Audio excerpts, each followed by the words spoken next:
Hello and welcome to the first ever Minecraft Battles Tournament. Alongside my broadcast colleague Ken Long, I'm John Willer. And Ken, today we have some exciting matchups. Yeah, John, the tournament setup is great, and I can't wait for these games to get going. And as you just mentioned, Ken, the tournament brackets are set, and we're going to take a look at our first round quarterfinal match between the dropbear and the GUSTER. Ken, what can you tell us about the dropbear? Well, John, the dropbears, from what I've seen, they're very aggressive and they will attack by swiping their target with their claws and biting. They're capable of jumping vertically at great heights too, so you gotta watch for them from all angles. Great point indeed, Ken, and tell us, what can the GUSTER do to make any counteroffenses to that? Well, look, the GUSTER has to be in a defensive mindset, right? But they are aggressive and they will attack by shooting sand at their target. And don't forget, they can also pull up nearby mobs and spin them up in the air before they fall back down and take damage. Great analysis as always, Ken, and let's get down to the field for our first matchup between the dropbear and the GUSTER. They both take their starting stance and stare down each other as we are just about ready for the opening bell. John, the anticipation is just building.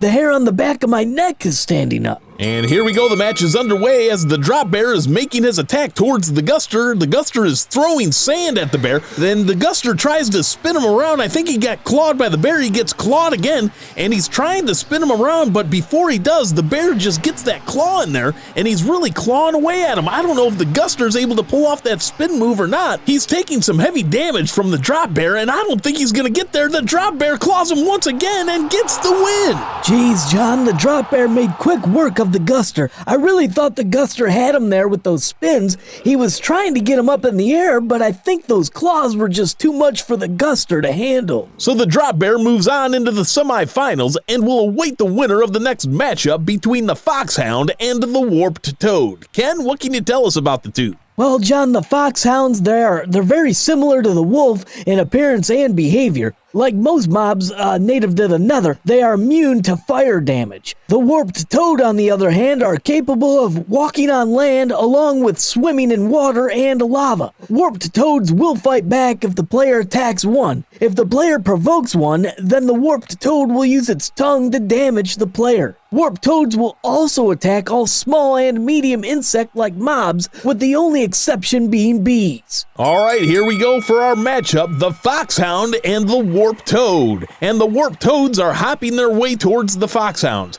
And the foxhounds are just kind of standing there waiting for them to come to them and see where they're going to disperse. I don't know about this strategy, just waiting for the frogs to get them.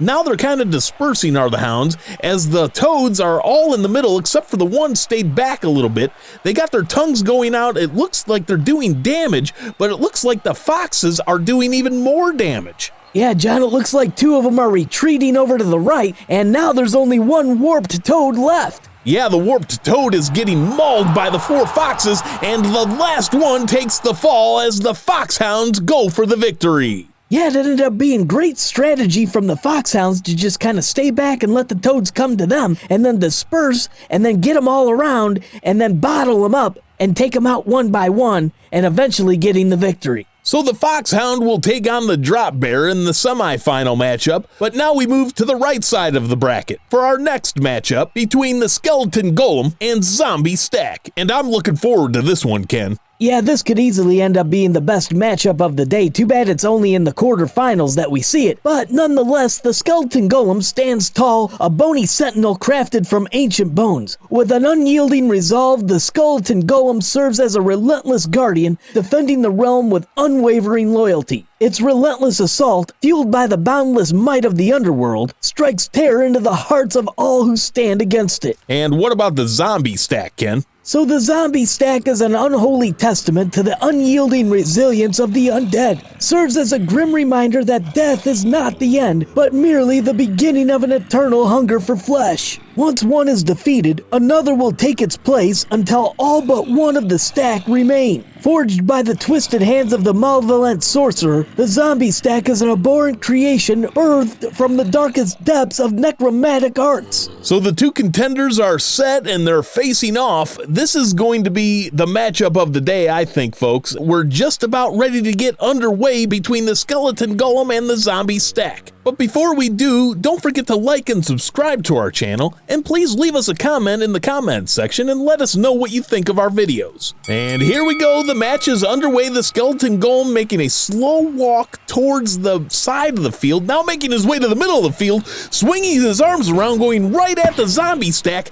knocking down one, knocking down another, and he's just hitting away, folks. The zombie stack is getting in a couple of shots, but here the skeleton golem is just taking over. He's knocking down all of them, and there it is for the win. The skeleton golem just dominated the zombie stack in an unfortunate turn of events that we thought was going to be a great matchup. The skeleton golem just smashes the zombie stack, and with that win moves into the semifinals, awaiting the winner of the matchup between the Soul Vulture and the Traitor Llama. Ken, what can you tell us about the Traitor Llama? John, the Traitor Llama is a special variant that follows wandering traitors. Llamas are neutral, but if a player or mob attacks one, it spits at the attacker. So Ken, what does the Soul Vulture need to do against the Traitor Llama to get a win?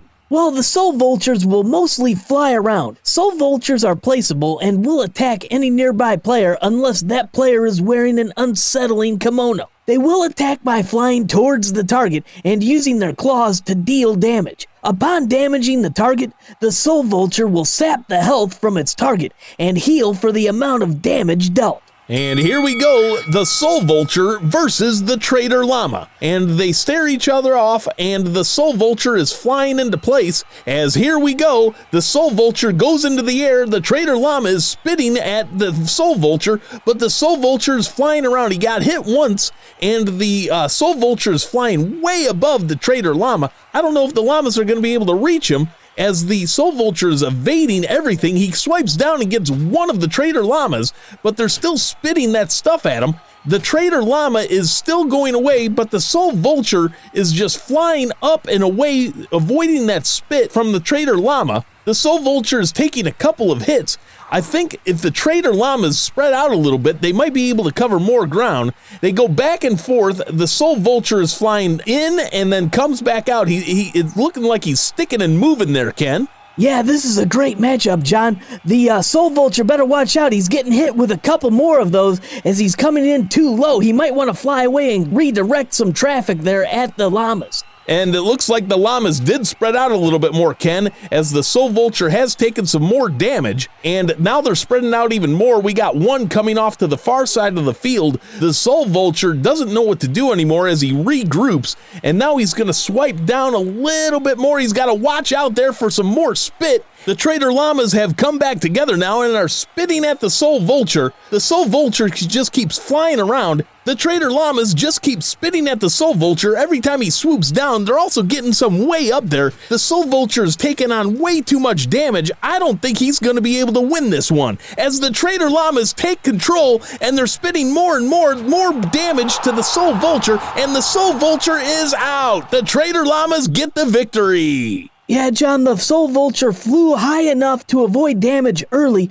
but every time he came down, it looked like he took a little bit of damage, so he's a little bit hesitant there, flying down again, but I think the damage just caught up with him, and the Traitor Llama just took over, and it was just too much for the Soul Vulture to handle. So the Traitor Llama moves into the semifinals and will face the Skeleton Golem in the semifinal matchup later on in the tournament. It's come down to the final four of the tournament, and our first semifinal match will be between the dropbear and the foxhound. Ken, what do you think about this matchup? So, John, the dropbear was absolutely dominant in his first round match against the GUSTER.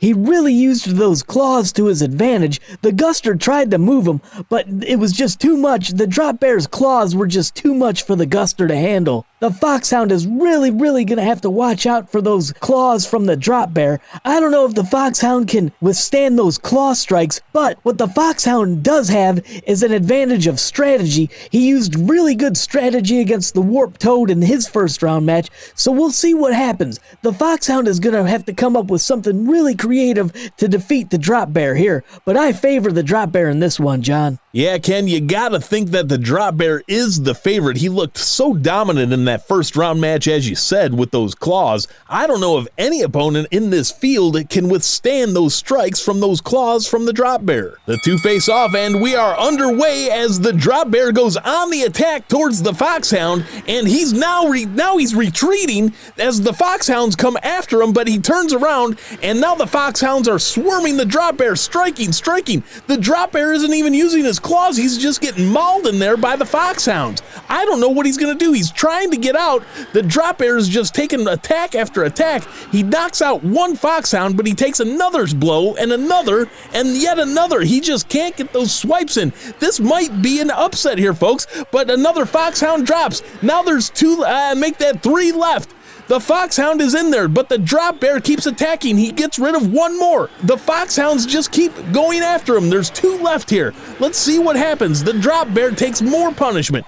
Now he knocks out another foxhound. It's come down to this, and the foxhounds win with the big upset. Unbelievable heart and desire from the foxhound. It came down to the very end, and congratulations to the foxhound. I think you're right, John. That might be the upset of the tournament. The foxhound is in celebration as the fireworks go off. The crowd is going nuts, and he moves on to the finals. The foxhound now awaits the winner of our next matchup between the skeleton golem and the trader llama. Ken, how do you see this one playing out? Well, the skeleton golem was very successful and dominant in his first round matchup against the zombie stack. I don't know, I think the skeleton golem does have the upper hand just because his pure brute strength that he displayed in his first round. I don't know if the llama can stack up to that, although the trader llama did instill some patience against the soul vulture, so I'm not sure how that's going to go. So Ken, having said that, what does the trader llama need to do to avoid that brute strength you were talking about from the skeleton golem? Well, like I said, the trader llama is going to have to instill that patience that he had against the soul vulture. You know, the trader llama, he picked his shots, and I think that's what he's going to have to do there. But he is going to have to stick and move and avoid that strength from the skeleton golem. So, you know, it's going to be an interesting matchup. I would say the trader llama is the underdog in this, but he does have a shot. As we've seen so many times today, anything can happen. All right, Ken, the two face off, and here we go, the skeleton golem and the trader llama. The skeleton golem is slow on his approach here as he's coming up on the trader llama very slowly. The trader llama is spitting at the skeleton golem,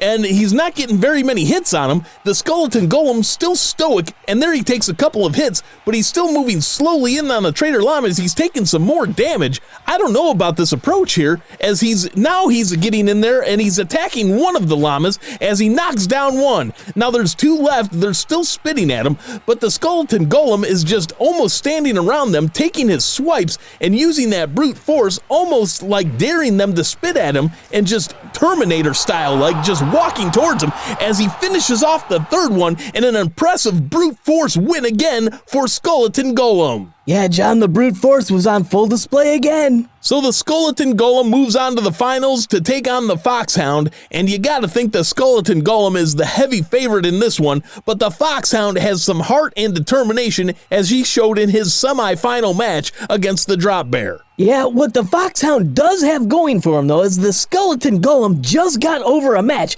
and the foxhound's been rested, so we'll see if that plays any part in it. But again, the skeleton golem, the keys for him, it's just his brute force. He showed it in the first match where he just walked right over to the other side and pummeled his opponent, and in this last match, he just absolutely took his time, like you said, John, Terminator style, and pummeled his opponent again. The foxhound now, he's going to have to be smart about this. He's going to have to spread out, I think, and surround that skeleton golem and see what he can do. Can he attack him from all sides and do enough damage to get the victory at the end for this championship in the Minecraft battles? Well, Ken, it all comes down to this. It's the finals between the skeleton golem and the foxhound as they stare each other down as we get ready for this matchup to start. The anticipation is building. This is the finals for the championship. The crowd is going nuts, and the match is underway as the skeleton golem waves his arms around looking to attack.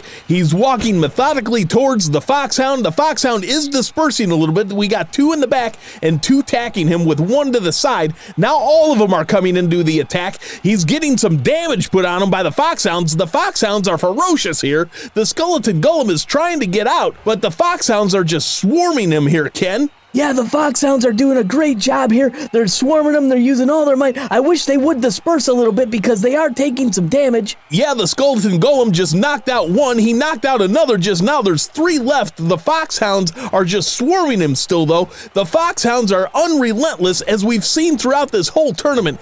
They just keep on going. They never give up. The skeleton golem is now moving quicker. He's trying to get out of the way. He's taking on some tremendous damage. I don't know how much longer he can hang on here, folks, but he has knocked out another foxhound and another one. Now it's down to the final 2, and there we go, Ken, the winner, the skeleton golem. He knocks out the final foxhound, and he is your tournament champion. John, the foxhound did what he could, but in the end, the skeleton golem was just too much for the foxhound to handle, and he's the champ. That he is, Ken, and he's standing in the middle of the field getting ready to accept his championship trophy. The fireworks are going off, the crowd is going wild, and just a great day overall. Congratulations to the champion, Skeleton Golem. So until next time, for my broadcast partner, Ken Long, I'm John Willard. We'll see you next time on Minecraft Battles.